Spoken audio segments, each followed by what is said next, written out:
नमस्कार दोस्तों, eyes on magazine में आपका स्वागत है। आज हम लोग एडुटेरिया करंट अफेयर्स ऑब्जेक्टिव सीरीज में प्रैक्टिस सेट 4 को कंप्लीट करेंगे। इससे पहले प्रैक्टिस सेट 1, 2, 3 को कंप्लीट कर चुके हैं। तो देखते हैं प्रैक्टिस सेट 4 का सबसे पहला क्वेश्चन क्या है। कथन ए, सुप्रीम कोर्ट ने डिजिटल एक्सेस को जीवन के अधिकार अनुच्छेद 21 का अभिन्न हिस्सा माना है। कारण दिया है डिजिटल पहुंच केवल नागरिकों के लिए एक वाणिज्यिक सेवा है। ये सही है आपका, ये गलत है। इस तरीके से आपका आंसर हो जाएगा आपका सी, ए सही और आर गलत। मतलब सुप्रीम कोर्ट ने अभी हाल के जजमेंट में 2025 में ही जजमेंट आया है, जिसमें आर्टिकल 21 का इस्तेमाल करते हुए ये बताया है कि हर इंसान का एक फंडामेंटल राइट होगा डिजिटल एक्सेस। अब बात करते हैं सेकेंड नंबर क्वेश्चन।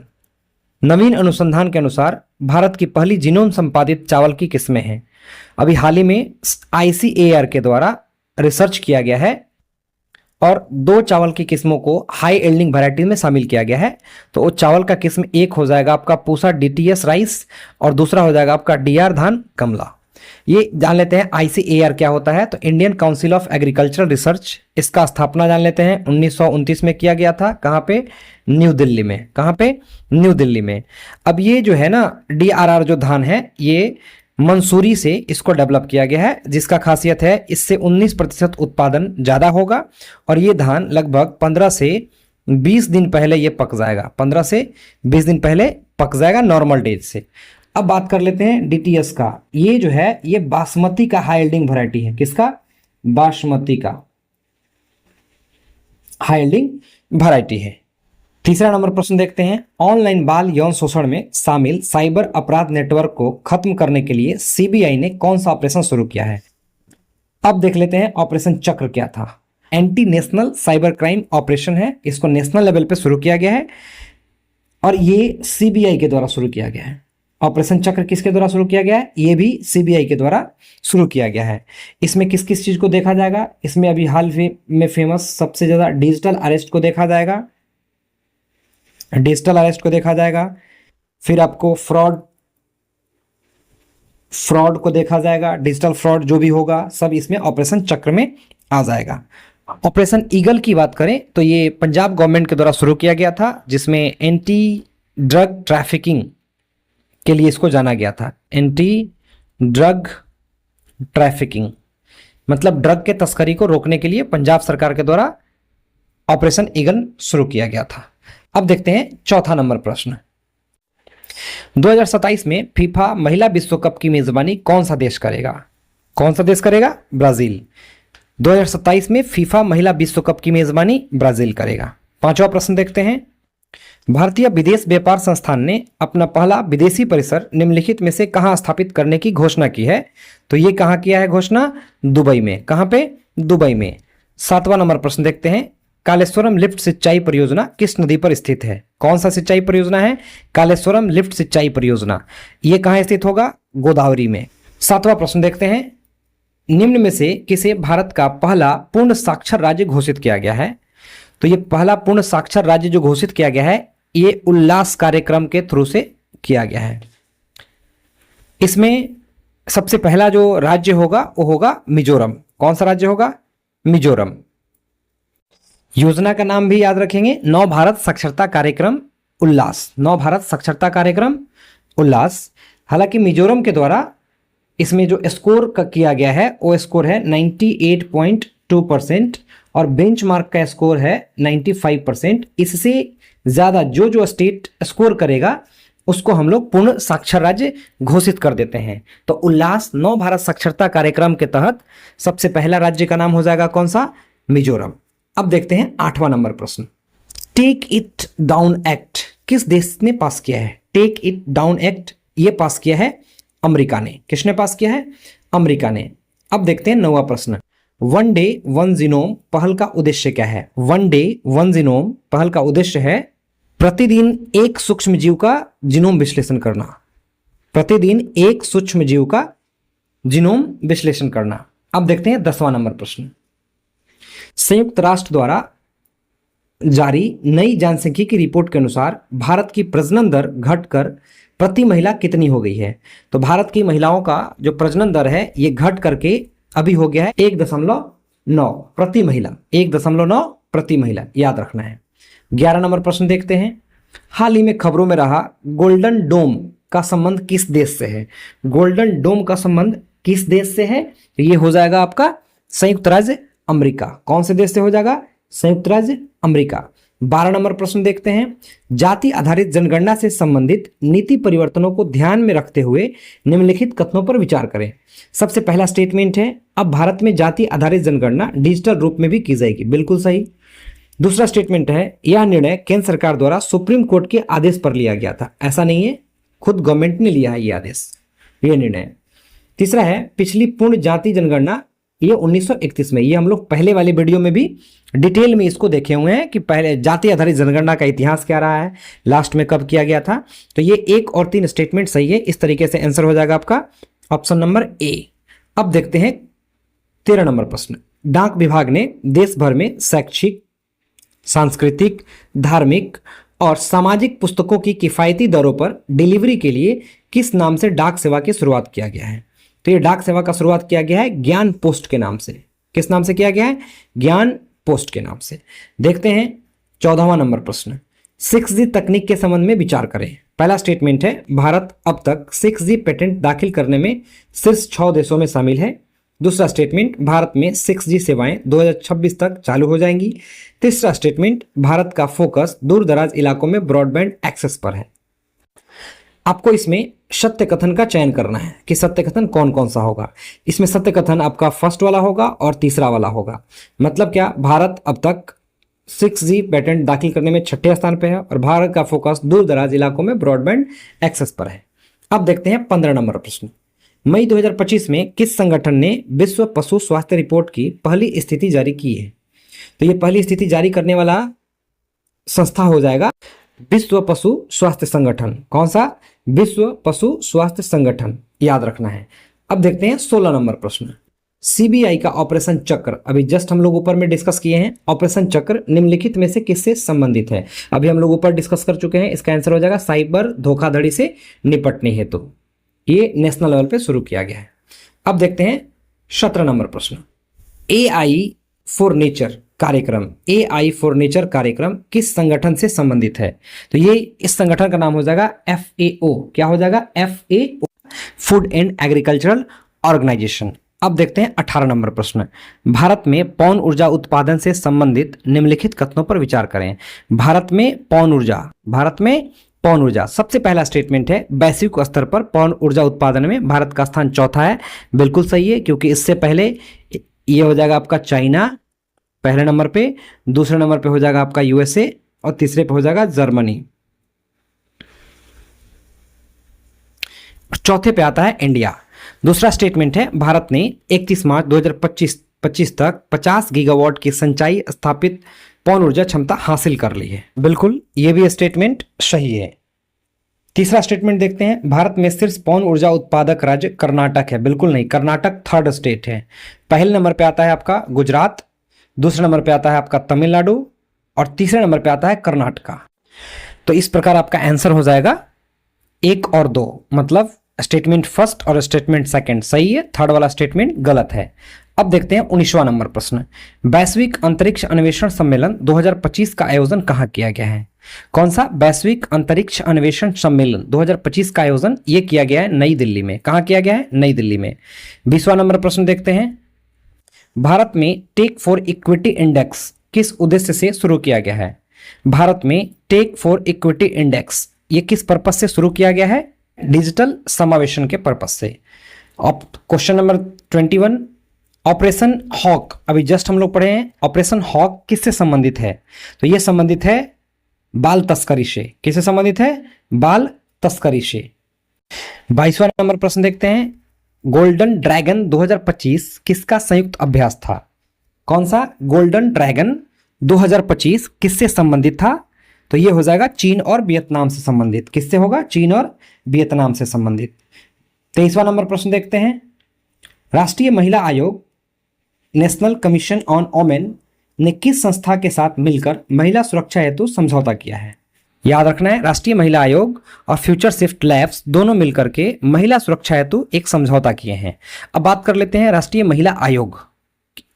तो राष्ट्रीय महिला आयोग को ये 1990 एक्ट के थ्रू से, मतलब national commission for women act 1990 के थ्रू से बनाया गया था। National commission for women act 1990 के थ्रू से बनाया गया था और इसका एस्टेब्लिशमेंट डेट हो जाएगा 1992, याद रखना है। अब देखते हैं 24वां नंबर प्रश्न। देश का पहला Atlas of water bodies of Bihar, देश का पहला Atlas of water bodies of Bihar किस विभाग की साझेदारी से बनाया गया है? ग्रामीण विकास, विज्ञान और पर्यावरण विभाग। अब देख लेते हैं 25वां नंबर प्रश्न। 7 मई 2025 को भारत में आयोजित राष्ट्रव्यापी नागरिक सुरक्षा मॉक ड्रिल का कोड नाम क्या था? तो इसका कोड नाम हो जाएगा ऑपरेशन अभ्यास। क्या होगा? ऑपरेशन अभ्यास। 26वां नंबर प्रश्न देखते हैं। बिहार का पहला पैसेंजर टर्मिनल किस नीति के अंतर्गत बनाया जा रहा है? तो इस नीति का नाम हो जाएगा गति शक्ति परिवहन नीति। गति शक्ति परिवहन नीति, ऑप्शन नंबर सी, गति शक्ति परिवहन नीति, याद रखना है। बिहार का पहला पैसेंजर टर्मिनल किस नीति के अंतर्गत बनाया जा रहा है? तो गति शक्ति परिवहन नीति के अंतर्गत। अब देखते हैं 27वां नंबर प्रश्न। भारत में डॉल्फिन जनगणना 2025 के संदर्भ में निम्नलिखित कथनों पर विचार करें। 3 स्टेटमेंट दिया गया है। बिहार में भारत की कुल डॉल्फिन का लगभग 35% हिस्सा है, बिल्कुल सही है। दूसरा स्टेटमेंट देखते हैं। इस अनुमान रिपोर्ट में देश की 15 नदियों का सर्वेक्षण किया गया है, ऐसा नहीं है। तीसरा स्टेटमेंट है उत्तर प्रदेश में सबसे अधिक डॉल्फिन पाई गई हैं, उसके बाद बिहार का स्थान है। तीसरा स्टेटमेंट आपका सही है। इस तरीके से आंसर हो जाएगा आपका 1 और 3, मतलब ऑप्शन नंबर बी 1 और 3 आपका सही होगा। अब देखते हैं 28वां नंबर प्रश्न। हाल ही में किस भारतीय क्रिकेटर ने टेस्ट क्रिकेट से संन्यास लेने की घोषणा की? इसमें हो जाएगा रोहित शर्मा और विराट कोहली। क्या होगा? रोहित शर्मा और विराट कोहली। इस तरीके से आंसर हो जाएगा उपयुक्त में से एक से अधिक। अब देखते हैं 29वां नंबर प्रश्न। बिहार में लागू की गई 4% आरक्षण नीति के संदर्भ में कथनों पर विचार करें। 3 स्टेटमेंट दिया गया है। सबसे पहला स्टेटमेंट है यह नीति केवल दृष्टि बाधित दिव्यांगों पर लागू होती है। दूसरा स्टेटमेंट देखते हैं, यह नीति सभी 4 श्रेणियों के दिव्यांगों को शामिल करती है, बिल्कुल सही है। तीसरा स्टेटमेंट है इसका लाभ राज्य और केंद्र सरकार के कार्यालयों में दिया जाएगा, तो यह भी सही है। इस तरीके से आंसर हो जाएगा आपका 2 और 3, मतलब ऑप्शन नंबर ए। अब देखते हैं 30वां नंबर प्रश्न। प्रतिशत के अनुसार बिहार बच्चों के हेल्थ कार्ड योजना के अंतर्गत स्वास्थ्य कार्ड बनाने में भारत में किस स्थान पे है? तो ये भारत में दूसरे स्थान पे है। कौन से स्थान पे है? दूसरे स्थान पे। अब देखते हैं 31वां नंबर प्रश्न। आईपीएल 2025 में वैभव सूर्यवंशी कितने गेंदों में शतक लगाकर आईपीएल का दूसरा सबसे तेज शतक बनाने वाले खिलाड़ी बन गए हैं? तो ये 35 गेंद पे 100 रन बनाने का रिकॉर्ड बनाए हैं। अब देखते हैं 32वां नंबर प्रश्न। नई दिल्ली में आयोजित दूसरी एशियाई योगासन खेल चैंपियनशिप में भारत ने कितने स्वर्ण पदक जीते हैं? तो भारत ने स्वर्ण पदक जीते हैं 83। कितने स्वर्ण पदक जीते हैं? 83। 33वां नंबर प्रश्न। 2026 में जापान में होने वाले एशियाई खेलों में कौन से नए खेल शामिल किए जाएंगे? सबसे पहला कि एशियाई खेल का आयोजन 2026 में कहाँ होगा? जापान में। एशियाई खेल का आयोजन कहाँ? 2026 में जापान में। अब क्वेश्चन होगा कि इसमें कौन कौन सा खेल अभी नया शामिल किया गया है? तो खेल हो जाएगा आपका क्रिकेट और मार्शल आर्ट। क्या होगा? क्रिकेट और मार्शल आर्ट। अब देखने 34वां नंबर प्रश्न। भारत में एमएसएमई क्षेत्र से संबंधित निम्न में से कौन सा कथन गलत है? इसमें गलत स्टेटमेंट को चुनना है। सबसे पहला स्टेटमेंट पढ़ते हैं। एमएसएमई द्वारा उत्पादित वस्तुओं का भारत के कुल निर्यात में 40% से अधिक योगदान है। बिल्कुल सही है स्टेटमेंट ये, क्योंकि एमएसएमई से जो प्रोडक्शन होता है उसका कंट्रीब्यूशन 40% से ज्यादा है। दूसरा स्टेटमेंट देखते हैं। सकल मूल्य वर्धित में इसका योगदान लगभग 30% है। ये भी स्टेटमेंट सही स्टेटमेंट है। तीसरा स्टेटमेंट देखते हैं। वर्तमान में भारत में 8 करोड़ पंजीकृत एमएसएमई नहीं, ऐसा नहीं है। 8 करोड़ पंजीकृत एमएसएमई नहीं है। डी ऑप्शन देखते हैं। एमएसएमई वर्तमान भारत में 25 करोड़ से अधिक व्यक्तियों को रोजगार देती है। यह स्टेटमेंट आपका सही है। इस तरीके से आपका ऑप्शन नंबर सी हो जाएगा आंसर, क्योंकि यही गलत है। 35वां नंबर प्रश्न देखते हैं। हाल ही में निम्नलिखित में से किस विश्वविद्यालय के शोधकर्ताओं ने एक मस्तिष्क कंप्यूटर इंटरफेस बनाया है जो लकवाग्रस्त व्यक्तियों को पुनः अपनी गतिविधियां करने में सक्षम बनाता है? तो इसका आंसर हो जाएगा कैलिफोर्निया विश्वविद्यालय। क्या होगा इसका आंसर? कैलिफोर्निया विश्वविद्यालय। 36वां नंबर प्रश्न देखते हैं, भारत के ध्रुवीय वैज्ञानिक अनुसंधान केंद्र से संबंधित निम्नलिखित कथनों पर विचार करें। दो स्टेटमेंट दिया गया है किसके बारे में, भारत के ध्रुवीय वैज्ञानिक अनुसंधान केंद्र। पहला स्टेटमेंट है, आर्कटिक क्षेत्र में भारत का मुख्य अनुसंधान केंद्र हिमाद्री है। कौन से क्षेत्र में, आर्कटिक क्षेत्र में। दूसरा स्टेटमेंट है कि अंटार्कटिका में भारत के दो सक्रिय अनुसंधान केंद्र, एक मैत्री और दूसरा भारती है। पहला किस में बोल रहा है कि आर्कटिक क्षेत्र में भारत का मुख्य अनुसंधान केंद्र यहां पे है हिमाद्री, और अंटार्कटिका में दो है, मैत्री और भारती। हालांकि ये दोनों स्टेटमेंट सही स्टेटमेंट है, दोनों स्टेटमेंट सही हो जाएगा, बिल्कुल सही स्टेटमेंट है। अब देखते हैं 37वां नंबर प्रश्न। विश्व सामाजिक रिपोर्ट 2025 के अनुसार विश्व में कितने प्रतिशत लोग आर्थिक असुरक्षा का सामना कर रहे हैं। विश्व सामाजिक रिपोर्ट 2025 के अनुसार बताना है कि कितने प्रतिशत ऐसे लोग हैं जो आर्थिक सुरक्षा का सामना कर रहे हैं। तो ये लगभग 60% लोग हैं। कितने प्रतिशत लोग हैं, 60% लोग हैं। 38वां नंबर प्रश्न देखते हैं, मानव विकास रिपोर्ट ह्यूमन डेवलपमेंट रिपोर्ट 2025 से संबंधित निम्नलिखित में से कौन सा कथन सही नहीं है। इसमें बताना है कि कौन सा स्टेटमेंट गलत है। पहला स्टेटमेंट है, यह रिपोर्ट विश्व आर्थिक मंच द्वारा प्रतिवर्ष जारी किया जाता है। नहीं, ये बिल्कुल ऐसा नहीं है। ये जारी किया जाता है यूएनडीपी के द्वारा। किसके द्वारा, यूनाइटेड नेशन डेवलपमेंट प्रोग्राम के द्वारा जारी किया जाता है। तो इस तरीके से ये गलत स्टेटमेंट बोल रहा था, तो ऑप्शन नंबर ए सही हो जाएगा आपका। यहाँ पे पढ़ लेते हैं 3 और स्टेटमेंट। वर्ष 2025 में भारत की रैंकिंग 193 देशों में 130वां स्थान है, बिल्कुल सही है। तीसरा स्टेटमेंट है, भारत का मानव विकास सूचकांक स्कोर वर्ष 2025 में 0.685 हो गया है, ये भी स्टेटमेंट सही है। Last statement, Bharat human development index की विभिन्न श्रेणियों के अंतर्गत मध्यम मानव विकास के श्रेणी में है, ये भी स्टेटमेंट सही है। इस तरीके से आपका ऑप्शन नंबर ए आंसर हो जाएगा। देखते हैं 39वां नंबर प्रश्न। हाल ही में भारत के किस राज्य में पूर्वोत्तर भारत के पहले भूतापीय कुएं का सफलतापूर्वक अनावरण किया गया है। तो ये अनावरण किया गया है कहां पे, अरुणाचल प्रदेश में। कहां पे किया गया है, अरुणाचल प्रदेश में। चर्चा में रहा सतलज यमुना लिंक नहर योजना किन नदियों के पानी को सतलज और यमुना नदियों में प्रवाहित करने के लिए बनाई गई है। ये नदी हो जाएगी रावी और ब्यास। मतलब ये हो जाएगा कि सतलज यमुना लिंक नहर योजना जो है, इसमें रावी और ब्यास को लिंक करके पानी भेजा जाएगा किसमें, सतलज और यमुना नदी में। 41वां नंबर प्रश्न देखते हैं।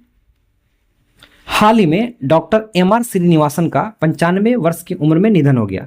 नाम याद रखना है, नाम इनका क्या है, डॉक्टर एमआर श्रीनिवासन। इनका संबंध किस क्षेत्र से था, तो इनका संबंध है भारत के परमाणु वैज्ञानिक थे ये, मतलब परमाणु वैज्ञानिक के संबंध में था। अब देखते हैं 42वां नंबर प्रश्न। 2025 का विश्व खाद्य पुरस्कार किसे प्रदान किया गया है। 2025 का विश्व खाद्य पुरस्कार किसको दिया गया है, ये दिया गया है मारियांगेला हंगारिया को। किसको दिया गया है, मारियांगेला हंगारिया को। ऑप्शन नंबर बी आपका आंसर हो जाएगा। देखते हैं 43वां नंबर प्रश्न। 2025 के अंतर्राष्ट्रीय बुकर पुरस्कार से किसे पुरस्कृत किया गया है। कौन से पुरस्कार से, अंतर्राष्ट्रीय बुकर पुरस्कार से। तो अंतर्राष्ट्रीय बुकर पुरस्कार से सम्मानित किया गया है बानो मुश्ताक को। किसको सम्मानित किया गया है, बानो मुश्ताक को। 44वां नंबर प्रश्न देखते हैं। हाल ही में भारत ने किस देश के साथ एक व्यापक आर्थिक भागीदारी समझौते के लिए TOR पर हस्ताक्षर किया है। कौन सा देश किया है ऐसा, चिली ने। इसका मतलब भारत ने चिली देश के साथ एक आर्थिक भागीदारी समझौता किया है और TOR पर हस्ताक्षर किया है। 45वां नंबर प्रश्न देखते हैं। हाल के दशकों में प्रचलित शब्द ऑरेंज इकोनॉमी इंपोर्टेंट है। ऑरेंज इकोनॉमी का संबंध निम्नलिखित में से किस क्षेत्र से है। ऑरेंज इकोनॉमी, पहला नंबर स्टेटमेंट देखते हैं। आर्थिक मूल्य उत्पन्न करने के लिए व्यक्तिगत रचनात्मक कौशल विकास और बौद्धिक संपदा पर निर्भर करने वाले उद्योग, बिल्कुल यही स्टेटमेंट आपका सही होगा। बाकी स्टेटमेंट भी पढ़ लेते हैं। समावेशी विकास को बढ़ावा देने हेतु अनुसूचित जनजातियों की आर्थिक भागीदारी में वृद्धि, ऐसा नहीं है। अर्थव्यवस्था में गिग और प्लेटफॉर्म वर्कर्स की भागीदारी को संगठित करना, यह भी स्टेटमेंट आपका गलत है। उपयुक्त में से एक से अधिक, तो ये होगा ही नहीं। इसका मतलब आपका ऑप्शन नंबर ए हो जाएगा आंसर। अब देख लेते हैं 46वां नंबर प्रश्न। Land ports authority of India ने सीमावर्ती भूमि बंदरगाहों पर बैंकिंग सुविधाओं को उन्नत करने के लिए किस बैंक के साथ एक समझौता ज्ञापन पर हस्ताक्षर किया है? Land ports of authority of India, याद रखना है, यह समझौता किया है किसके साथ में? स्टेट बैंक ऑफ इंडिया के साथ में। किसके साथ में? स्टेट बैंक ऑफ इंडिया के साथ में। 47वां नंबर प्रश्न, WHO द्वारा विश्व की पहली वैश्विक महामारी संधि कब और कहां अपनाई गई थी? किसके द्वारा? तो WHO के द्वारा विश्व की पहली वैश्विक महामारी संधि कब और कहां अपनाई गई थी? तो ये अपनाई गई थी कहां पे? मई 2025 जेनेवा में। कहां पे? मई 2025 जेनेवा में। 48वां नंबर प्रश्न देखते हैं, भारतीय प्रवासी समुदाय के लिए सेवाओं को आसान बनाने हेतु मई 2025 में नए OCI पोर्टल का उद्घाटन किसने किया है? तो नए OCI पोर्टल का उद्घाटन अमित शाह ने किया था, इसलिए आंसर इसका हो जाएगा बी नंबर। अब देखते हैं 49वां नंबर प्रश्न, भारत के समुद्र तट की लंबाई आधिकारिक तौर पर वर्ष 1970 से ये डिसाइडेड है, और ये डिसाइडेड कितना है? 7516.60 किलोमीटर। लेकिन अभी हाल ही में इसको बढ़ा करके कितना किया गया है? 11021.82 किलोमीटर। कितना आंसर हो जाएगा? 11021.82 किलोमीटर। अब इस सेट का आखिरी प्रश्न देखते हैं, हाल ही में जारी डॉल्फिन अनुमान रिपोर्ट के अनुसार बिहार की नदियों में कुल डॉल्फिन की संख्या कितनी है? तो बिहार की नदियों में कुल डॉल्फिन की संख्या कितनी हो जाएगी? 2220। कितनी डॉल्फिन हो जाएगी? 2220। इस तरीके से आंसर आपका हो जाएगा बी। तो प्रैक्टिस सीट 4 का हम लोग 50 क्वेश्चन कंप्लीट कर चुके हैं। Thank you.